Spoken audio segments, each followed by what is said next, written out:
नहीं, वो तो वोट राम मंदिर और फलाना ठिकाना हिंदू मुसलमान इसके चक्कर में वोट लेते हैं। वो पानी नहीं भरा रहा, पानी में लोग डूब जाएंगे तभी वोट ले लेंगे उनसे। वो यहाँ तो भारतीय जनता पार्टी की नेताओं की नर्सरी है, ये समझिए मवई चौराहा। और आप ये देख रहे हैं कितनी भीड़ है, कितनी गाड़ियाँ उलटते पुलटते बच रही हैं लगातार। कोई को भी ध्यान नहीं देता है इसके ऊपर। सांसद भी आते हैं, विधायक भी आते हैं और उनके सारे वर्कर भी घुमा करते हैं, उनका कोई लेना देना नहीं। इन दुकानदारों का हाल देखिए, एक ग्राहक इनके यहाँ नज़र नहीं आता, भीड़ लगी रहती थी हमेशा दुकानों पर। और पानी देख रहे हैं किस रंग का पानी हो गया है ये। मैं भाजपा से मंडल अध्यक्ष भी हूँ मवई से, लेकिन ये मजबूरी है। उससे पहले मैं एक छोटा परिवार भी अपना चलाता हूँ और उसके लिए जीवन यापन भी करना पड़ता है। और वो हम लोगों की मजदूरी यही है, मजबूरी है कि फुटपाथ पर दुकान लगाकर हम लोगों को अपना जीवन यापन। अच्छा, क्या आपको ये नहीं लगता है कि इस जलभराव की वजह से आपकी यहाँ से वहाँ तक शॉप है, आप लोगों की, आपके परिवार की, इस इलाके के लोगों की, तो बिजनेस पे फ़र्क नहीं पड़ता इससे? वो बहुत बड़ा फ़र्क है, क्योंकि एक हम लोग जब फास्ट फूड की दुकान है तो, और जैसे भाई साहब का दूध की दुकान है, पान की दुकान है, अब ये समझ लीजिए हम लोग भूखमरी के नंबर पर हैं, क्योंकि लोग यहाँ पर अच्छे लोग खाना नहीं चाहते हैं। भाई इतनी गंदगी होने की, बदबू होने की वजह से लोग यहाँ से अलग जाते हैं खाने के लिए। बहुत परेशानी हो रही है, इसमें बहुत ज़्यादा बदबूदार पानी हो चुका है। यहाँ आए दिन बैटरी रिक्शा पलट जाते हैं, इतने बड़े बड़े गड्ढे हो गए हैं कि आने जाने में, बैठने में बहुत ज़्यादा दिक्कत होती है। इसकी शिकायत कहाँ की आप लोग? मुख्यमंत्री पोर्टल पे किया जा चुका है, एसडीएम साहब को किया जा चुका है, डीएम साहब को किया जा चुका है, विधायक जी को भी किया जा चुका है, सांसद जी को, सभी लोग को किया जा चुका है। एनएसआई को भी ऑनलाइन शिकायत की जा चुकी है, मगर कोई निस्तारण नहीं है। तो क्या आपको लगता है कि आपकी शिकायत के निस्तारण या आपकी समस्या का समाधान हो नहीं पाएगा इतनी आसानी? हमें नहीं लगता कोई सुनने वाला अब हम लोगों की ये परेशानी को। कितने साल से पानी का जलभराव? पिछले 2 सालों से लगभग हो रहा है कि ये दिक्कत पानी भरी ही रहती है यहाँ पे। इसकी सफाई के लिए हम लोग अपने स्थानीय स्तर पर, ब्रजेश भाई हैं यहाँ के, जो भी स्थानीय लोग हैं, जयराम भाई साहब, सभी लोगों ने, अभी पिछली बार दीपावली के पहले हम लोगों ने रात में उसको खुद साफ़ किया अपने हाथों से, खुद अपने हाथ से साफ जी। किया? पूरी सफाई हम लोगों ने, चूँकि त्यौहार का मामला था और चौराहे पर हम लोग भी अपनी अपनी दुकानें लगाते हैं। नमस्कार, आप सभी का स्वागत है इन टुडे पर। मैं हूं आपके साथ मोहम्मद खालिद खान। इस वक्त हम मौजूद हैं जिला अयोध्या के मवई चौराहे पर। ये जो आप जलभराव देख रहे हैं, ये जलभराव इसी मवई चौराहे का है। ये लगभग 2 साल से है। आप देख सकते हैं कि जो पानी 2 साल से अगर यहाँ पे रहेगा तो आखिरकार यहाँ की स्थिति क्या बनेगी। यहाँ पे स्कूल के बच्चे निकलते हैं, उनको पानी से होकर निकलना पड़ता है। यहाँ पे आए दिन, तीसरे दिन, चौथे दिन कोई ना कोई यहाँ हादसा होता है। इससे पहले एक रिक्शा पलट गया, उसमें 2-3 लोगों को चोट आ गई। यहाँ पे नेता तो बहुत है, लेकिन एक चीज़ आपको साफ कर दे, जब लोग बोलना बंद कर दें, ज़ुबान खुलना अगर बंद हो जाए, आँख से देखना अगर बंद हो जाए, तो जाहिर सी बात है कि वहाँ की सरकार क्या करेगी। ये देखिए तस्वीरें हैं इसी मवई चौराहे की। जब बारिश होती है तो यहाँ पे ऐसा लगता है कि किसी डैम को खोला गया हो, ऐसा लगता है कि यहाँ पे किसी पानी का बहुत बड़ा जलभराव किया गया हो। हमारे साथ यहाँ पे काफ़ी लोग बात करने के लिए मौजूद हैं। पहले हम बात करते हैं यहाँ पे एक हमारे साथ बाबूजी बताइए क्या नाम है आपका? जनता इतनी त्रस्त और इतनी परेशान हो चुकी है और यहाँ के जनप्रतिनिधि लगातार आते और जाते रहते, देखते रहते हैं।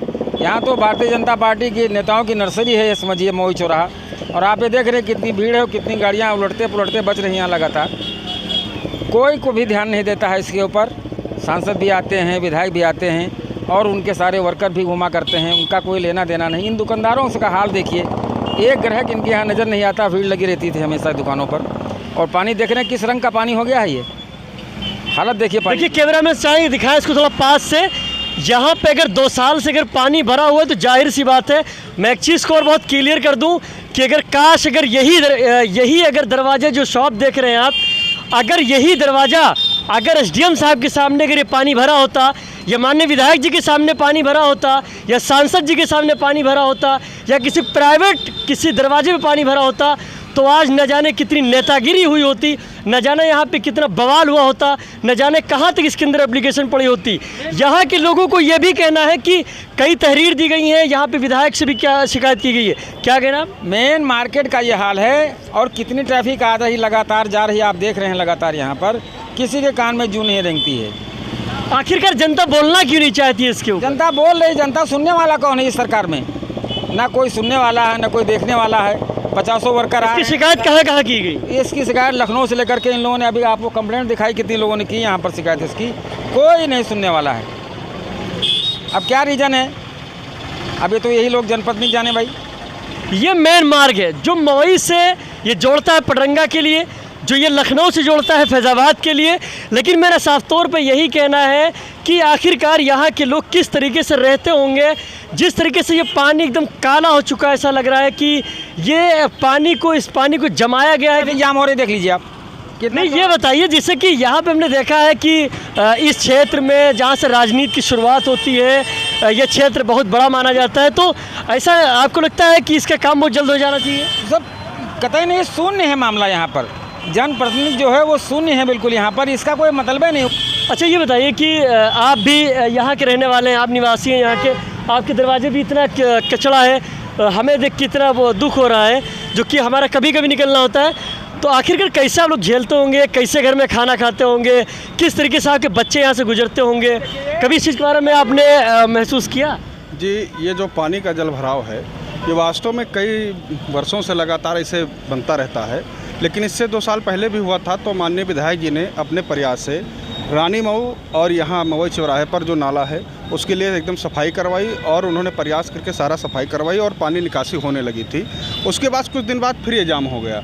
अच्छा हुआ, जाम होने का कारण क्या है? जी, इसका जाम होने का कारण ये है कि जो पाइप, इसके सड़क के नीचे जो पाइप पड़ा हुआ है वो काफ़ी नीचे पड़ा हुआ है और वो डंप हो चुका है एकदम से। अब वो पाइप जो है निकाल कर साफ करना चाहिए। मतलब आपके कहने का मतलब है कि जो पटरंगा मार्ग है, ये अगर इसकी खदान करके अगर नया पाइप डाला जाए तो उस समस्या के समाधान हो जाए। उसको ऊपर करके डाला जाए, क्योंकि वो पाइप बहुत नीचे पड़ा हुआ है, इसलिए डंप हो गया। अभी हाल ही में माननीय सांसद जी से, माननीय जिलाध्यक्ष जी से, माननीय विधायक जी से भी अवगत कराया गया है, और माननीय सांसद जी ने RO NHI जो लखनऊ से बात भी किया, तो उन्होंने बताया है कि इसके लिए 400 करोड़ का बजट भी पास हुआ है लखनऊ से लेकर के फैज़ाबाद तक, कि जो भी ये नाले हैं और सीवर लाइन इनकी बनेगी पूरी, यहाँ से लेकर फैज़ाबाद तक। अरे जब तक माननीय जी ने बताया, सुन लीजिए, जब तक ये बजट पास होगा जब तक तो यहाँ के लोग चल बसेंगे। नहीं, वही बता रहा हूँ मैं, तो मैंने सांसद जी से कहा कि तब तक के लिए इसकी सफाई हो जानी चाहिए और इस पर प्रमुखता से ध्यान दें। लेकिन अब किस कारण NHI वालों ने इतनी लापरवाही वो कर रहे हैं। एक चीज़ आपको बता दें,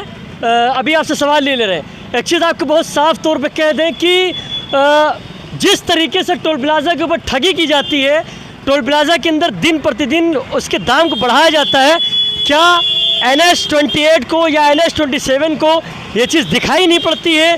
क्या सुनाई नहीं पड़ती है? क्या जनता की समस्या को सुनाई नहीं पड़ता है, दिखाई नहीं पड़ता है? आखिरकार यहाँ के लोग, यहाँ के जो बासिंदे हैं, किस तरीके से अपना गुजर बसर करते हैं? मैं NH 27 से 28 से एक बात कहना चाहता हूँ कि आखिरकार इस चीज़ का समाधान कब होगा? ये इतनी बड़ी पुलिया के अंदर एक छोटा सा गैप कर दिया गया है, इस गैप के अंदर तो कुछ होने ही वाला नहीं है। और हमारे पीछे आप जो देख रहे हैं ये खड्डा कम से कम 1 फीट का है। इस खड्डे के अंदर इससे पहले एक रिक्शा पलटा था, जिसके अंदर काफ़ी नुकसान भी हुआ था और काफ़ी समस्या इसके अंदर हुई थी। लेकिन मैं फिर से ये बात कहना चाहता हूँ NH 27 से कि जब आपसे शिकायत की गई है, जब आप टोल प्लाजा लेते हैं, जब आप सारी चीज़ों को मेंटेन करने की बात करते हैं, आखिरकार आप टोल प्लाजा किस चीज़ के नाम पे लेते हैं?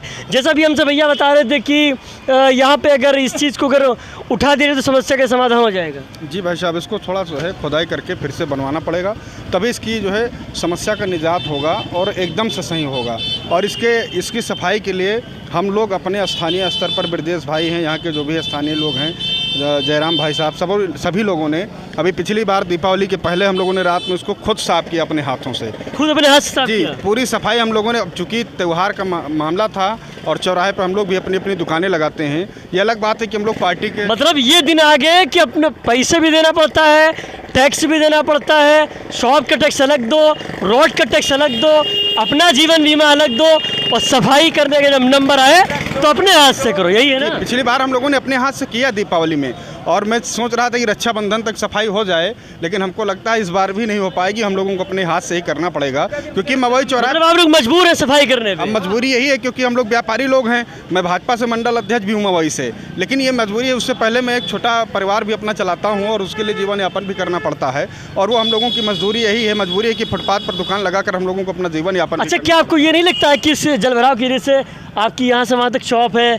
आप लोगों की, आपके परिवार की, इस इलाके के लोगों की, तो बिजनेस पे फ़र्क नहीं पड़ता इससे? बहुत बड़ा फ़र्क है, क्योंकि एक हम लोग जब फास्ट फूड की दुकान है तो, और जैसे भाई साहब का दूध की दुकान है, पान की दुकान है, अब ये समझ लीजिए हम लोग भूखमरी के नंबर पर हैं, क्योंकि लोग यहाँ पर अच्छे लोग खाना नहीं चाहते हैं।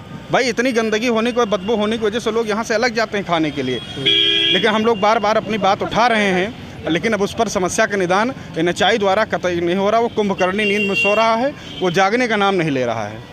आपके नेता क्या कर रहे हैं? अब हमारे नेता जैसे माननीय सांसद जिसे मैंने कहा, माननीय विधायक जिसे भी कहा, जिलाध्यक्ष जिसे, सभी लोगों से कहा, सभी लोगों ने फ़ोन करके कहा। ऐसा नहीं कि उन्होंने नहीं कहा, उन्होंने कड़े शब्दों में NHI से कहा। लेकिन NH-27 सो रहा है। अब वो कुंभकर्ण की नींद में सो रहा है, इससे ज़्यादा मैं कुछ नहीं कह सकता। और व्यापार मंडल की तरफ से भी शिकायत हुई। तो कहीं ना कहीं इसमें जिम्मेदार कौन है? अब इसमें तो NHI-27 के लोग ही जिम्मेदार हैं, और उनके खिलाफ तो मैं चाहता हूं कि हमारे माननीय लोगों को इनके खिलाफ सख्त से सख्त कार्रवाई करवाना चाहिए। क्योंकि ये लोग अगर इतना आदेश और कहने के बाद अगर काम नहीं करते हैं तो इनके खिलाफ तो एकदम कड़ी से कार्रवाई होनी चाहिए, सुनिश्चित होनी चाहिए, और जनप्रतिनिधि को करना चाहिए इस पर। क्योंकि हम क्या चीज़ बाबू जी? जो भी जन समस्याएं हैं वो जनप्रतिनिधि से ही हम कहेंगे। जनप्रतिनिधि इसीलिए चुने जाते हैं। क्या मतलब है उनका? कोई हमारा छप्पर उठाने आएंगे, कोई हमारी नाली खोदने आएंगे, धान कटवाने आएंगे। जरा से ये मेन मार्केट का काम नहीं करवा पा रहे हैं। क्या मतलब है सांसद का, क्या मतलब है MLA का? जरा से पानी भरा है, कुछ करना नहीं है इसमें, तो ये दिक्कत है। आपके टेलीफोन का अगर इन पर असर नहीं हो रहा, क्या मतलब है आपका? सत्ता सरकार में है, पेशाब करिए, पैसा पड़ रहा है। अच्छा, यही अगर जलभराव अगर SDM साहब के सामने होता, या DM साहब के बंगले के सामने होता, या विधायक जी के सामने होता, कहीं होता तो आज बवाल हो गया होता। ये होता ही नहीं जलभराव वहाँ पर, और होता तो 1 मिनट में तमाम पंप सेट लग गए होते और खींच के पानी चूस चुके होते अब तक ये। और यहाँ ये हालत है, आप देख रहे हैं। ये भी बताने की कोई ज़रूरत नहीं, अक्षरशः तब देख रहे हैं कि क्या स्थिति है यहाँ की। अच्छा, क्या लगता है बाबूजी कि इस पे कोई काम होगा या नहीं होगा? नहीं हुआ, कुछ नहीं होगा। ये 2-3 साल से तमाशा चल रहा है। ये लोग चंदा चुटकी लगा करके, आँस मांस लगा करके इसको साफ करते हैं। इनकी मजबूरियाँ हैं, क्योंकि इन्हीं से रोजी रोटी इनकी चल रही है। आप देख रहे हैं ये ग्रह कहीं नज़र आ रहा है? 50 तरह के सामान इनके पास रखा हुआ, ये ग्रह नज़र नहीं आ रहा है। क्यों नहीं आ रहा? अभी इसमें कौन फान ले जा करके, कौन गिर जाए, कौन जान दे दे अपनी? अब ये पानी कहिए ये हैजा टाउन प्लेग नहीं, जैसी बीमारियां नहीं फैलाने तो सारा इलाका बस हो जाएगा इसके अंदर। देखिए, यहाँ की जनता के साफ तौर पे ये कहना है, बात करने के बाद ये पता चला कि दुकान वालों को तो खैर बहुत परेशानी, इनका बहुत नुकसान हो रहा है। यहाँ की जनता का कहना है कि मैंने एप्लीकेशन तो बहुत दी, शिकायत मैंने बहुत की है, यहाँ तक कि माननीय सांसद जी ने फटकार भी लगाई है NH-27 को, लेकिन आखिरकार इसका असर नहीं दिख रहा है। लेकिन मेरा एक बहुत ही मुस्कुराता हुआ सवाल है यहाँ पर कि आखिरकार यहाँ के अधिकारी क्या इतने ज़बरदस्त हो गए हैं कि एक सांसद की बात को ना सुने, जो दिल्ली में बैठता हो, उसके सामने जहाँ पे प्रधानमंत्री बैठता हो, जहाँ पे गृह मंत्री बैठता हो, जहाँ पे रक्षा मंत्री बैठता हो, जहाँ पे वित्त मंत्री बैठता हो, वहाँ पे बैठने वाला एक सांसद और उसकी बात को अगर एक NH न सुने तो ये बहुत शर्म की बात है, अपने आप में बहुत ही सोचने की बात है। कहीं ना कहीं इसका मतलब मुझे ये भी दिख रहा है कि अधिकारी अपनी गुंडागर्दी पर आमादा हैं, अपनी शैतानियत पर आमादा हैं, क्योंकि वो अपने ACO के रूम में बैठे हैं, अपने अपने एयर कंडीशन रूम में बैठे हैं। वो जनता की समस्या को सुनना नहीं चाहते हैं और सुनना पसंद नहीं करते हैं। मोहम्मद खालिद खान, हिंद टुडे।